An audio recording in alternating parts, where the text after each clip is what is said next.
Olá a todos, sejam bem-vindos a mais um estudo no canal Clamando no Deserto e Brasil Pensa. Então nós vamos hoje falar sobre o capítulo 3 do livro do Célio João Pires, né?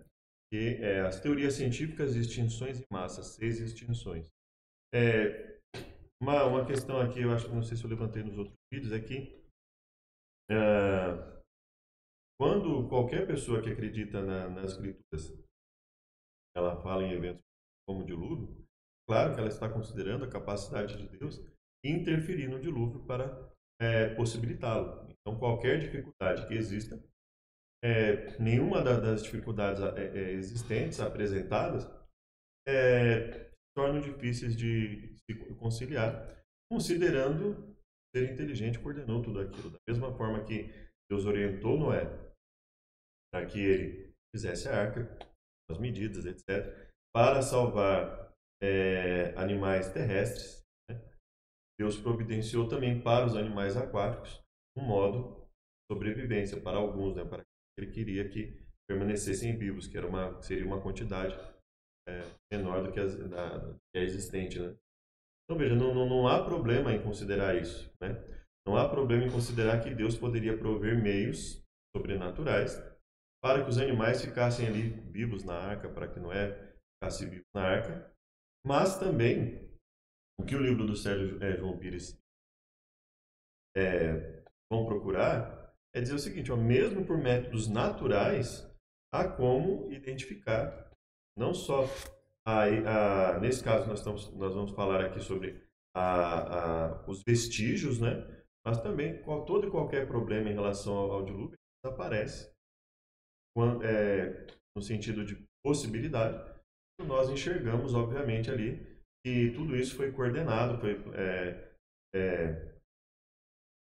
houve todo um planejamento de Deus para possibilitar isso. Então, não há problema algum, né? O problema é quando pessoas que não acreditam, ateus, etc., eles querem considerar o dilúvio, que está num contexto de um ser inteligente planejando e coordenando tudo, como se esse ser não existisse e as coisas tivessem que funcionar de forma naturalística, sem nenhuma interferência inteligente superior, atuando para possibilitar que o dilúvio existisse, né?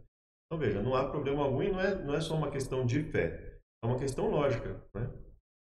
Se a existência de Deus é a melhor explicação para a existência de tudo, a existência de um ser com essa capacidade torna totalmente possível assumir que teria ter acontecido um dilúvio no planeta, né?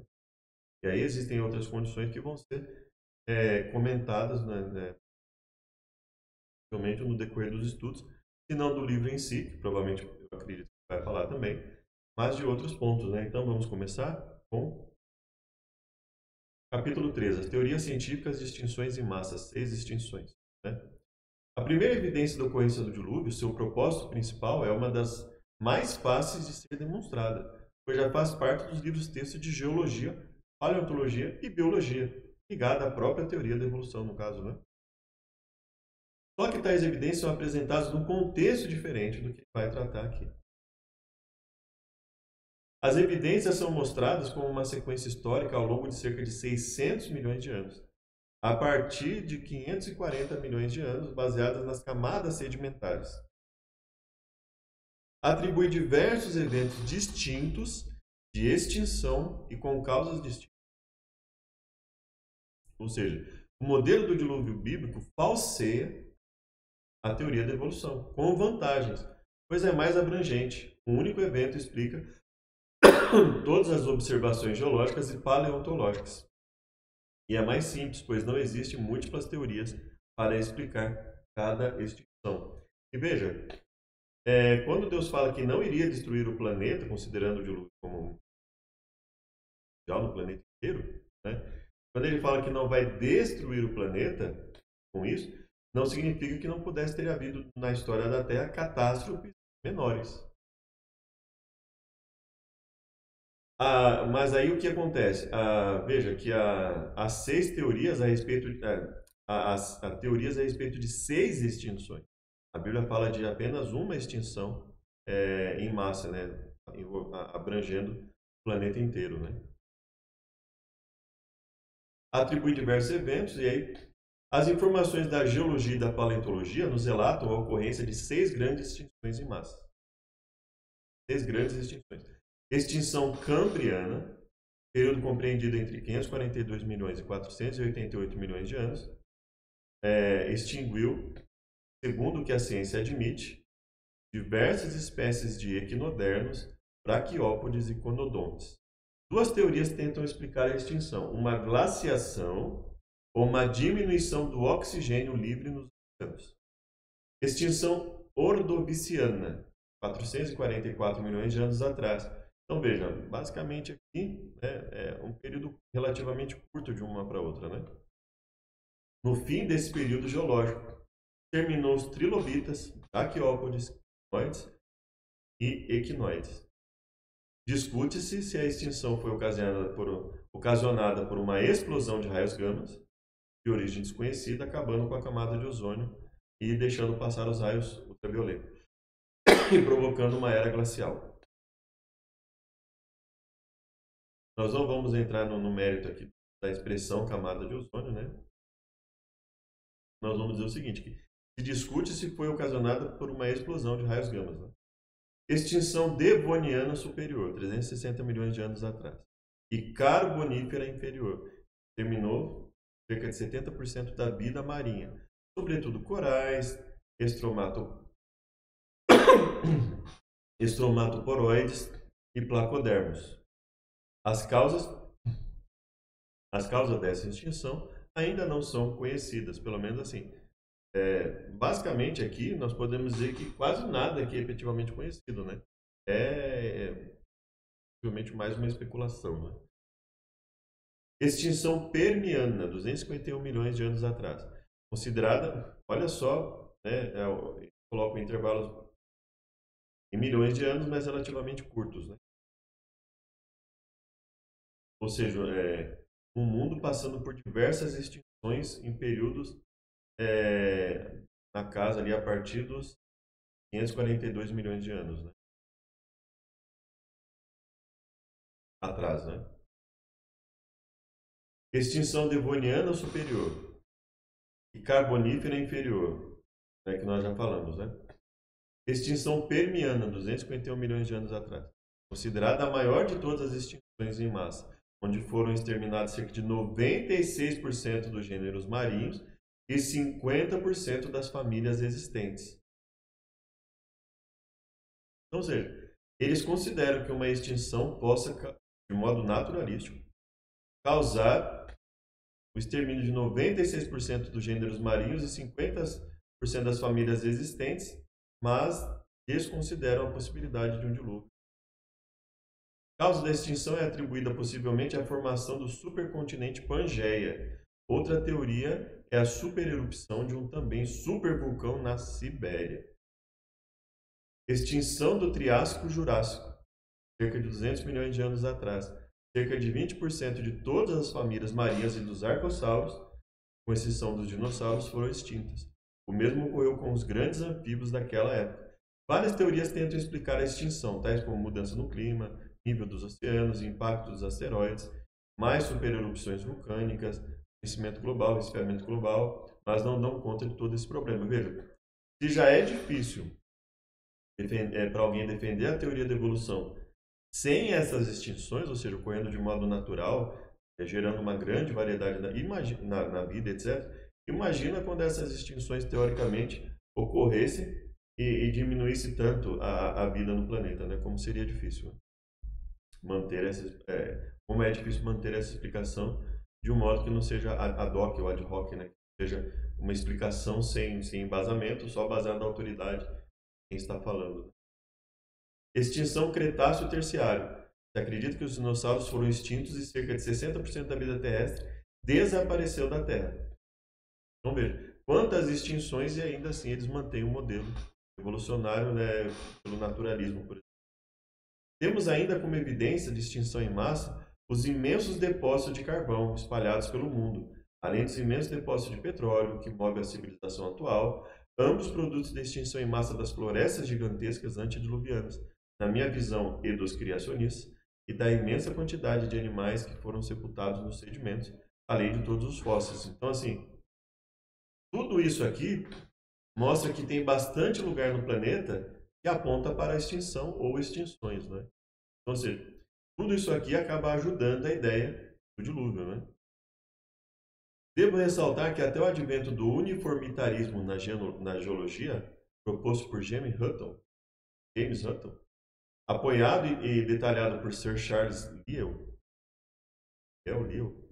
com seu livro Principles of Geology, Princípios de Geologia, em contraste ao catastrofismo vigente até então e da teoria da evolução de Charles Darwin, com o livro Origem das Espécies, os fósseis sempre foram considerados como evidência da ocorrência do dilúvio bíblico. Ou seja, enquanto se entendia o catastrofismo, né, e antes da entrada do livro Origem das Espécies, que existem aí vídeos até na internet que já colocam, né, e não só vídeos, mas comentários em livros também da questão do ambiente, né, como o ambiente da época foi produzido de modo que pessoas que queriam que isso fosse empurrado goela abaixo na sociedade fizeram com que isso acontecesse e desse a impressão para a sociedade que isso era algo assim amplamente evidenciado, né?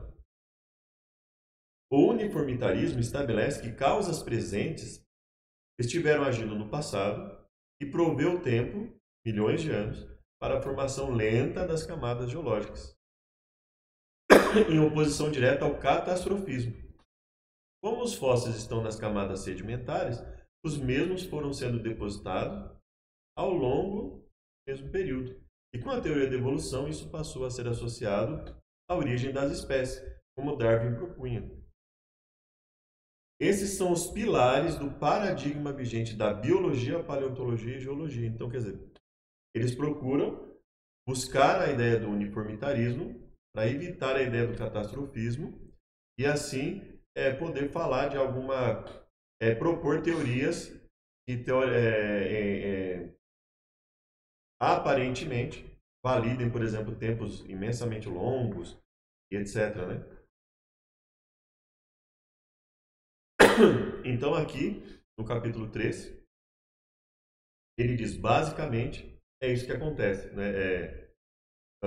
Eles fatiaram em 6 extinções para tentar desqualificar que a existência de tudo isso, de evidências de extinções rápidas, etc., pudessem validar o dilúvio. Eles fatiam esses 6 extinções, abrem mão da ideia do catastrofismo, levantam a ideia do uniformitarismo, né?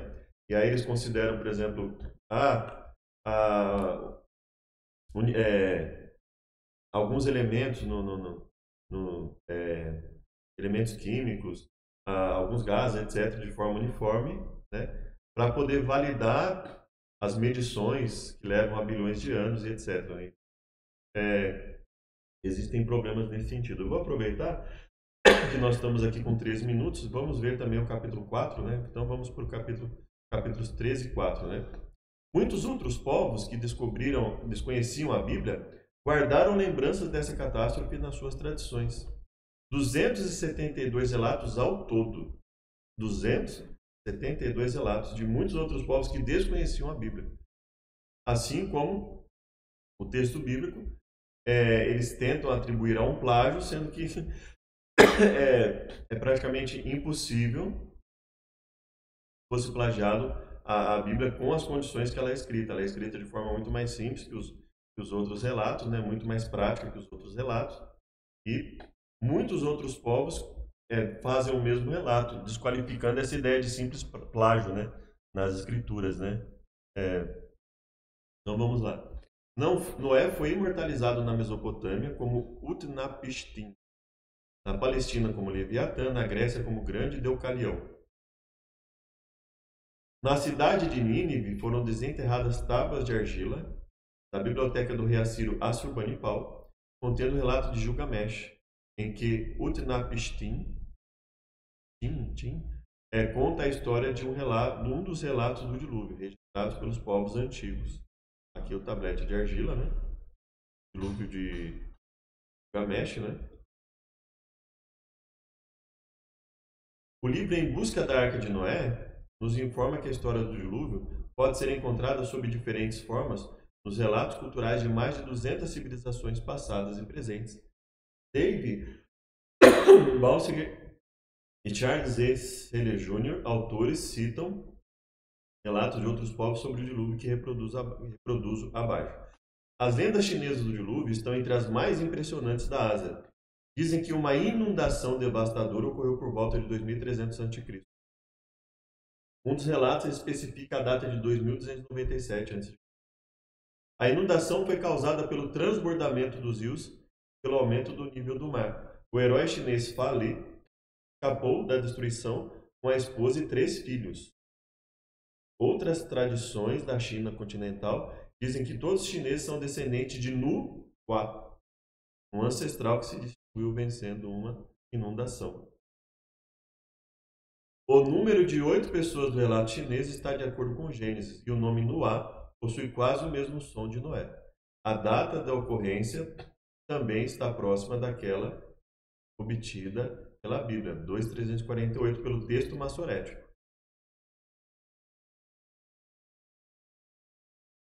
Os autores do livro Em Busca da Arca de Noé se perguntam se Noá chinês e o Noé bíblico não eram a mesma pessoa. O primeiro ideograma representa a palavra barco. É uma composição das palavras vaso. O primeiro ideograma representa a palavra barco. É uma composição das palavras vaso, 8, bocas e pessoas. Exatamente os 8 humanos que sobreviveram ao dilúvio. A palavra barco é uma palavra composta por vaso, 8 bocas ou pessoas. O símbolo chinês para Noá, que era seu grande herói e dos quais os chineses são descendentes. A doutora Etzel Nelson, especialista em pictografia linguística chinesa, informa que encontrou em vasos cerimoniais chineses de bronze, dentro dos vasos, caracteres chineses que falam de Noé. Tais vasos pertenceram à dinastia Shang, de 1700 a.C., e são anteriores à própria escrita do livro de Gênesis. Você pode estudar por você mesmo toda a pesquisa da doutora Etzel e do reverendo Kang sobre os ideogramas antigos chineses, no seu livro publicado em português pela Sociedade Criacionista Brasileira, perto do Gênesis, língua chinesa, disponível aqui. Os esquimós, e lá, se você acessar o livro, por exemplo,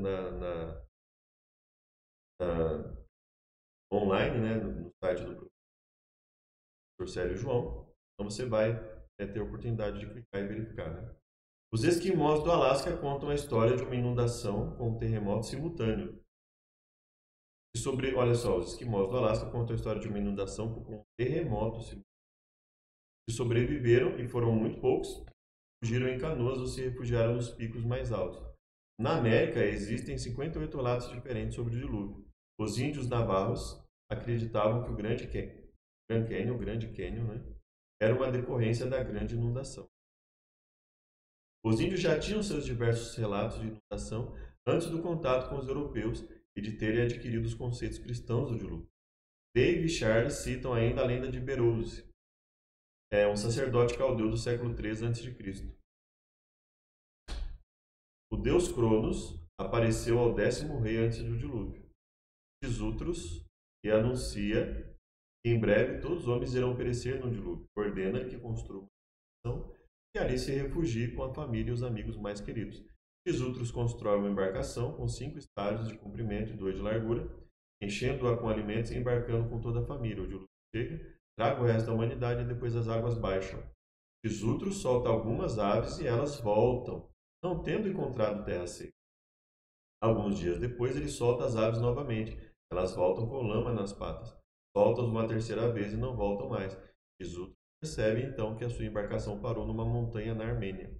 Ressalto que Noé é o 10º patriarca antediluviano. Por que ele fala isso? 10º rei antes do dilúvio. Noé é o 10º patriarca antediluviano. Segundo a história, as pessoas do tempo de Berouse ainda podiam ver os remanescentes do navio de Xisutros nas montanhas Górdias, o antigo nome da região entre Kurdistão e o Lago Van, a mesma área em que se encontra o Ararat. As histórias de uma inundação universal são encontradas em todas as partes do mundo, com uma única exceção. Os relatos africanos estão limitados aos egípcios na África do Norte. Veja só, as histórias de inundação universal são encontradas em todas as partes do mundo, com uma única exceção. Os relatos africanos, eles estão limitados aos egípcios na África do Norte. A história da inundação são encontradas no extremo norte do mundo, entre os esquimós da América do Norte e os povos siberianos da União Soviética, povos da Finlândia e da Islândia. Ao sul descobrimos relatos similares entre os maoris da Nova Zelândia, os aborígenes australianos e os nativos da Terra do Fogo, na extremidade da América do Sul. Muitos dos relatos constam dos registros antropológicos de civilizações passadas, outros foram simplesmente transmitidos oralmente, geração por geração. Então, ou seja, veja, vários relatos sobre uma inundação, uma grande inundação, alguns relatos inclusive contendo a história muito semelhante à das escrituras, não é? Ou seja, povos tiveram acesso ou a mesma história, ou uma história muito parecida. Com o tempo pode ter se perdido, né? Por diversos motivos. Um deles foi o próprio abandono de Deus, porque se você abandona, se você deixa de aceitar Deus, se você deixa de crer em Deus, de alguma forma você passa a não aceitá-lo como Salvador, passa a se refugiar em outros deuses. É óbvio que você vai estar muitas vezes de uma outra forma, você vai, a pessoa de repente vai colocar seus sentimentos ali, falar de repente de uma forma mais negativa e etc. Né? Então, mas isso é uma mostra que a história ela tem um grande respaldo no mundo inteiro, em civilizações do mundo inteiro. Né? Na maioria, os relatos diferem consideravelmente em si nos detalhes, mas estão de acordo nos seguintes pontos. A causa da destruição moral, um homem se salva com a sua família e ou com amigos, o mundo ficou despovoado com exceção do item B, com exceção dessas pessoas, e os animais estavam presentes. David Charles acrescenta, nos relatos extra-bíblicos, sobreviventes sempre vão parar numa montanha local. Alguns desses relatos concordam com a Bíblia na declaração de que 8 pessoas sobreviveram. Então, olha aqui. Mapa mundial parcial das lendas do dilúvio. Vários locais. Depois essa parte aqui. Ó, partes aqui, né? Nós não vemos, mas veja, estão espalhadas aqui. Ó. Olha quantos lugares, né? Olha quantos lugares aqui nessa. Olha quantos lugares aqui, poucos, né? Aqui na caso da África, olha quantos lugares aqui. Olha quantos lugares aqui. Ou seja, está espalhado. Espalhado. Ainda que ela não apareça em todos os lugares aqui, nós não temos pontos, mas aqui nós temos pontos suficientes para acreditar que o mundo inteiro teve acesso, de alguma forma, a essas histórias. Se não por escrito, verbalmente, né? Cada ponto representa uma versão local. Créditos, ateísmo 2014. Interessante, né? Créditos, ateísmo 2014. Resumo das evidências observacionais do capítulo 4. A história do dilúvio possui confirmação fora da Bíblia judaico-cristã, que é parte das tradições de praticamente todos os povos antigos do mundo. Mas por que a história da Bíblia é original enquanto que as outras são derivadas? A integridade da história do dilúvio será demonstrada nessa pesquisa, não deixando dúvida. Ela relata um evento histórico catastrófico no passado da história da Terra e da humanidade. Isso demonstrará que a história da Bíblia é a descrição real do evento, ao passo que as demais, mesmo preservando o núcleo de informações básicas, foram sendo desfiguradas com o passar do século. Noé era do 10º patriarca antediluviano, que confirma a declaração de Berose, século 3. Então, no próximo vídeo nós vamos para o capítulo 5, né? Evidências geológicas, paleontológicas e arqueológicas. Então, nos capítulos 13 e 4, o irmão Sérgio João Pires, o que ele vai fazer? Ele vai mostrar que as extinções, a mesma teoria das extinções plurais, mostram que há uma série de evidências em relação à extinção, que ajudam a validar o relato bíblico. A diferença é que o relato bíblico fala de uma extinção mundial, né? E aí eles dividem em 6 extinções relativamente locais e não validam a extinção mundial, mas as extinções mostram que há evidência, sim, de animais morrendo por catástrofes. A geologia... perdão. Aqui, e o capítulo 4 mostra que praticamente todos os povos, né, têm um relato sobre o dilúvio, né, parecido, validando assim uma história de um dilúvio com as proporções bíblicas. Essa foi a ênfase dos capítulos 3 e 4. No próximo vídeo a gente continua do 5 em diante. Até o próximo estudo. Deus abençoe.